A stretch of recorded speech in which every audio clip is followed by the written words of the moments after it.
আমরা নবম শ্রেণীর বাংলা দ্বিতীয় পত্রের কারক অধ্যায় সম্পর্কে আলোচনা করি।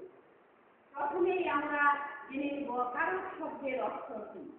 কারক শব্দের অর্থ যা ক্রিয়া সম্পাদন করে। এখন প্রশ্ন, ক্রিয়া কি?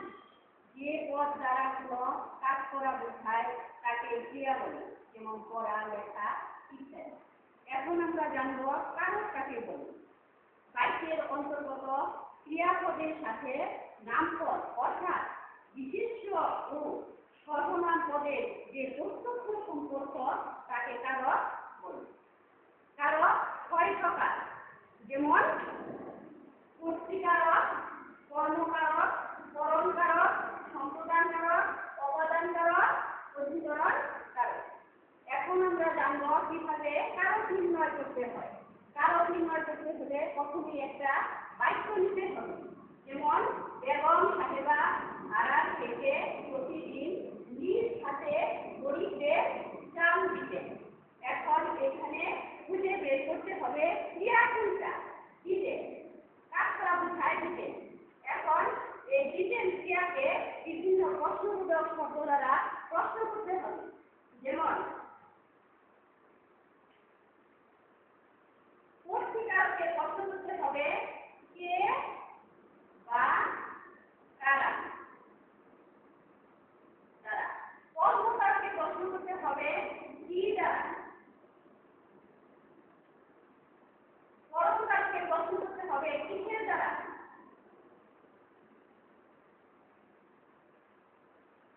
সম্প্রদানকারকে প্রশ্ন করতে হবে কাকে কাকে। অপাদানকারকে প্রশ্ন করতে হবে কোথা থেকে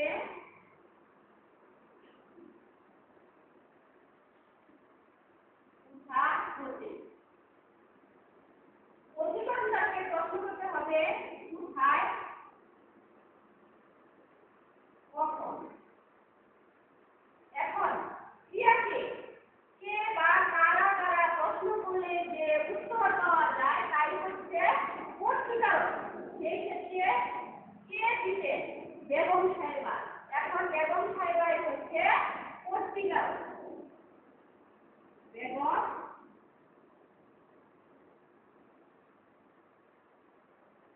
বেগম সাহেবা হচ্ছে কর্তৃকারক। এখন কর্মকারকে প্রশ্ন করতে হবে কি দ্বারা। কি দ্বারা প্রশ্ন করতে হবে। কি দিতেন চাল দিতেন। কি দিতেন চাল দিতেন। তাহলে চাল হচ্ছে কর্মকারক। এখন করণকারকে প্রশ্ন করতে হবে কিসের দ্বারা। কিসের দ্বারা দিতেন হাত দ্বারা। তাহলে হাত হচ্ছে করণকারক। সম্প্রদানকারক কাকে কাজের দ্বারা প্রশ্ন করতে হবে। কাজে দিতেন গরিবকে। তাহলে সম্প্রদানকারক হচ্ছে গরিবকে। গরিব। অপাদানকারকে ক্রিয়াকে প্রশ্ন করতে হবে কোথা থেকে দিতেন কোথা হতে দিতেন। তাহলে কোথা থেকে দিতেন বেগম সাহেবা চাল ধারার থেকে। তাহলে অপাদানকারক হচ্ছে ধারার থেকে।